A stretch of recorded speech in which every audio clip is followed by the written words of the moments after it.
Hello Pisces, welcome to गुरु माहिंदी चारो। और ये रीडिंग है इस बारे में कि थर्ड पार्टी और आपके पर्सन के बीच इस वक्त चल क्या रहा है।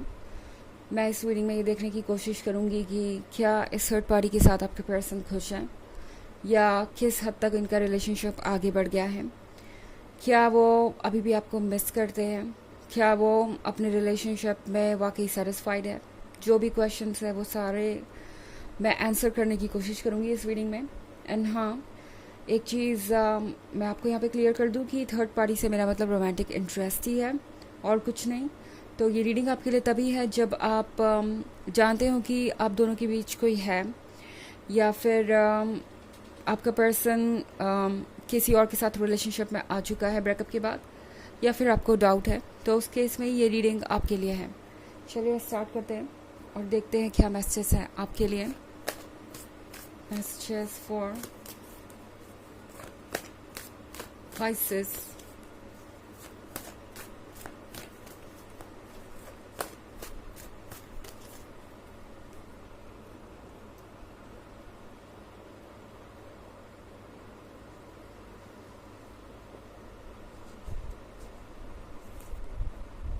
Two of Cups,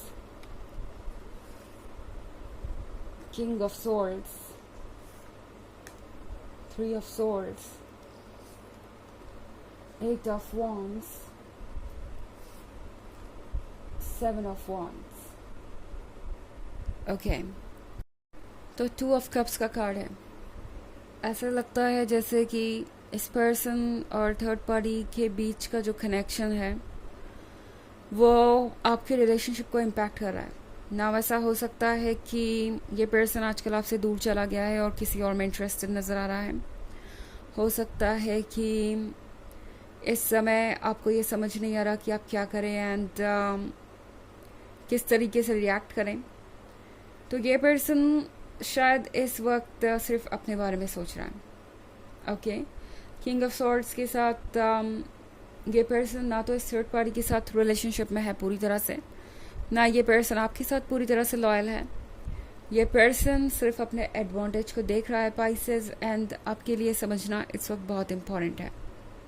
ओके, और किंग ऑफ सॉर्ड्स के साथ ऐसे एक्ट कर सकता है जैसे कि किसी बात को लेके बहुत खफा है और किसी ना किसी चीज़ को ये पर्सन इशू बनाता रहेगा। हो सकता है बिल्कुल साइलेंट हो जाए और आपको ऐसे फील करा जैसे कि आपने कोई बहुत बड़ी गलती कर दी है और आज इसी वजह से वो एक दूसरे रिलेशनशिप में है। तो इस तरीके से ये पर्सन कोशिश कर रहा है कि वो मैनिपुलेट करता रहे आपको और इस थर्ड पार्टी को, दोनों को। हालांकि थ्री ऑफ सॉर्ड्स के साथ परमानेंट सेपरेशन की बात हो रही है यहाँ पे। तो हो सकता है कि इस मंथ में या जब से आप दोनों का ब्रेकअप हुआ है इस पर्सन ने एक बार भी आपको कांटेक्ट ना किया हो, या किया भी हो तो बस यूं ही किसी वजह से, किसी एक्सक्यूज़ को लेके। तो ये पर्सन ऐसे शो कर रहा है जैसे कि इन्हें आपसे अब कोई मतलब नहीं है या आप में ये रोमांटिकली इंटरेस्टेड नहीं है। बट सच ये है कि ये पर्सन इस वक्त सिर्फ अपने बारे में सोच रहा है। ओके, ये थर्ड पार्टी भी एक तरीके से एक वैलिडेशन का जरिया है। दूसरी तरफ से आपका भी वैलिडेशन चाहिए इसे। तो ये पर्सन इम्पॉर्टेंट फील करता है, ये पर्सन सेंटर ऑफ अटेंशन बनना चाहता है। ओके, और आपका टेंशन बन गया इसके बजाय। एट ऑफ वॉन्ड्स के साथ डेफिनेटली यहाँ कोई न्यू एनर्जी हो सकती है। जैसा कि मैंने कहा कि ये थर्ड पार्टी शायद अभी अभी आई हो इनके जीवन में। वैसे ये भी हो सकता है कि ये इनका ही कोई एक्स हो जो एक न्यू फॉर्म में वापस आ गया है, लाइक दोस्त बन के या किसी और तरीके से। एंड आपका पर्सन ऐसा लग रहा है जैसे कि फील कर रहा है सारा यूनिवर्स उनके फेवर में काम कर रहा है। इस पर्सन को बहुत हैप्पी महसूस हो रहा है कि वो जैसे चाहे वैसे सिचुएशन को हैंडल कर सकते हैं। सेवन ऑफ वॉन्ड्स के साथ ये पर्सन खुद को डिफेंड करने की भी कोशिश करेगा पाइसेस। वैसे तो मुझे लगता नहीं कि इस मंथ में ये पर्सन आपसे कांटेक्ट करने वाला है, बट अगर इन्होंने कांटेक्ट किया और आपने किसी भी तरीके का सवाल पूछा कि ये न्यू पर्सन कौन है या आप इस रिलेशनशिप में क्या कर रहे हैं, तो ये पर्सन पहले से कुछ आइडियाज़ तैयार रखेगा। ओके, पहले से कुछ डिसाइड करके रखेगा एंड इनके पास जवाब बिल्कुल तैयार होंगे. ओके हालांकि ये एक जनरल रीडिंग है, ये सबसे रेजोनेट नहीं करेगी. एनर्जी रिवर्स हो सकती है अगर आप क्रॉस वॉचर हैं. इसके अलावा अगर आप पिछले वीक की रीडिंग या ईयरली रीडिंग देखना चाहें तो उसका लिंक आपको डिस्क्रिप्शन बॉक्स से मिल जाएगा हमेशा की तरह. फर्स्ट क्वार्टर, सेकेंड क्वार्टर और फोर्थ क्वार्टर का लिंक अलग से मिलेगा आपको. चलिए आगे बढ़ते हैं और देखते हैं और क्या मैसेजेस हैं आपके लिए Pisces.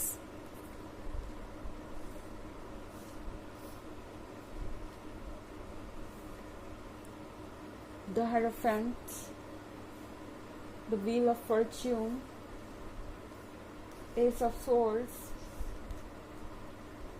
King of Wands, and Queen of Wands. Okay. Again, Ace of Swords. इस पर्सन ने इस पॉइंट पे सोच रखा है कि वो साइलेंट रहेंगे और आपको ये साइलेंट ट्रीटमेंट देते रहेंगे, क्योंकि इससे आप खुद ब खुद अपने सवालों का जवाब ढूंढ लेंगे. उनसे मांगेंगे नहीं कोई जवाब, और इससे बेहतर भला क्या हो सकता है. इस पर्सन को लगता है कि इस तरीके से वो आपको ट्रीट कर सकते हैं. द व्हील ऑफ फॉर्च्यून के साथ इस पर्सन को लगता है कि जैसे वो चाहेंगे वैसे सिचुएशन को आगे ले जा सकते हैं. अब अगर मैं बात करूं इस थर्ड पार्टी की, तो ये थर्ड पार्टी बस एक कह सकते हैं कि अट्रैक्शन है. ऐसा लग रहा है कि कोई डिस्ट्रैक्शन है जो इस पर्सन को बार बार अपनी तरफ खींच लेता है. ये पर्सन इस थर्ड पार्टी से इसलिए अट्रैक्ट हो रहा है या डिस्ट्रैक्टेड है कह सकते हैं आपसे, क्योंकि इस पर्सन को लगता है कि ये वैलिडेशन उन्हें सिर्फ इस थर्ड पार्टी से ही मिलेगा. हो सकता है कि ये इनका कोई एक्स हो और उसी के साथ ये दोबारा रिलेशनशिप में आ गए हों. कोई नया पर्सन भी हो सकता है, खैर, क्योंकि ये बस एक जनरल रीडिंग है. बट यहाँ मैं स्ट्रॉन्ग एनर्जी देख रही हूँ पास्ट की. तो हायरोफेंट के साथ बहुत कुछ ऐसा है जो कॉम्प्लिकेटेड हो रहा है और जिससे डील करना बहुत मुश्किल है. हायरोफेंट के साथ इंट्यूशन को सुनना ज़रूरी है. एंड ये इंट्यूशन कह रहा है कि इस वक्त आपको ज़्यादा फोकस नहीं करना चाहिए इनके इस रिलेशनशिप पे, क्योंकि इनका ये जो रिलेशनशिप है वो बस कहने के लिए है. अभी उस फेज में नहीं पहुंचा जहाँ पे आपको यह लगे कि हाँ अब ये पर्सन किसी भी तरीके से आपसे कनेक्टेड नहीं है. अगर यही आपका सवाल है तो कि क्या ये पर्सन आपसे कनेक्टेड है या नहीं, क्या इनके मन में आपके लिए अभी भी फीलिंग्स है या नहीं, तो ये उस स्टेज पे नहीं पहुँचे कि ये इस थर्ड पार्टी को आपकी जगह दे दें, या यूँ कह सकते हैं कि ये उस स्टेज पे नहीं पहुँचे जहाँ पे ये पर्सन किसी को भी सीरियस कमिटमेंट दे पाए. ओके अगेन यहाँ पे किंग ऑफ वॉन्ड्स और क्वीन ऑफ वॉन्ड्स का कार्ड है. तो इस पर्सन को एक बात तो अच्छी तरीके से पता है पाइसेस कि किंग ऑफ वॉन्ड्स के लिए queen of wands he perfect है. ओके इस पर्सन को लगता है जैसे कि आप उनका मैच है और वो आपका मैच, और आप दोनों की जगह कोई नहीं ले सकता एक दूसरे के जीवन में. बट फिर भी ये पर्सन इस तरह का रिस्क ले रहा है क्योंकि उन्हें लगता है कि पाइसेस तो हमेशा वेट करेंगे, या फिर पाइसेस तो उनसे प्यार करते ही हैं, तो फिर डरना क्या है और वो जैसे चाहे वैसे आगे बढ़ सकते हैं.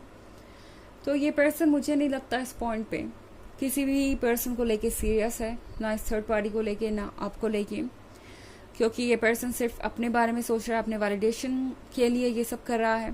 आपके साथ भी ये माइंड गेम खेल रहे हैं, इस थर्ड पार्टी के साथ भी. सिचुएशन को इन्होंने कॉम्प्लिकेटेड कर दिया है और अभी ये इस स्टेट ऑफ माइंड में ही नहीं है कि ये कोई डिसीजन ले सके कमिटमेंट के बारे में या कोई सीरियस स्टेप ले सके. ये पर्सन अभी भी बस रिलेशनशिप्स को कैजुअली ले रहा है. ओके कोई सीरियसनेस मुझे यहाँ दिखाई नहीं दे रही. तो चलिए देखते हैं कि आपके लिए ऑरेकल मैसेज क्या है Pisces.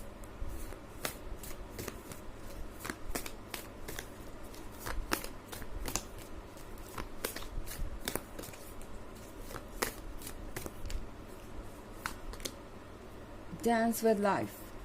Do something to change your energy. तो ये कार्ड इस वक्त आपसे कह रहा है पाइसेस कि आप इतना परेशान ना हो, आप बहुत ज़्यादा स्ट्रेस लग रहा है मुझे, क्योंकि 3 ऑफ सोर्ड्स आपको भी अफेक्ट कर रहा है। बट यूनिवर्स आपसे कह रहा है कि कुछ ऐसा कीजिए जो आपकी एनर्जीज को चेंज करे। आप इस पर्सन पे बहुत ज़्यादा फोकस्ड हो गए हैं। कभी कभी अच्छा होता है कि हम अपने लाइन ऑफ थॉट्स को ब्रेक करें, ओके, जो भी एक सब्जेक्ट को लेके है, ताकि हम दूसरे तरफ फोकस कर पाएँ और फिर चीज़ें बाद में ज़्यादा आसान हो जाती है और क्लियरली समझ में आने लगती है। तो ये कार्ड आपसे कह रहा है कि आपके लिए ज़रूरी है कि आप फ़िलहाल किसी और चीज़ पे फोकस करें, क्योंकि ये रिलेशनशिप आपकी बहुत एनर्जी ड्रेन कर रहा है। ओके, तो ये है रीडिंग इस बारे में कि इस पर्सन का रिलेशनशिप कैसा है इस थर्ड पार्टी के साथ। आई होप आपको अच्छी लगी होगी। Thanks for watching. Till next video, bye.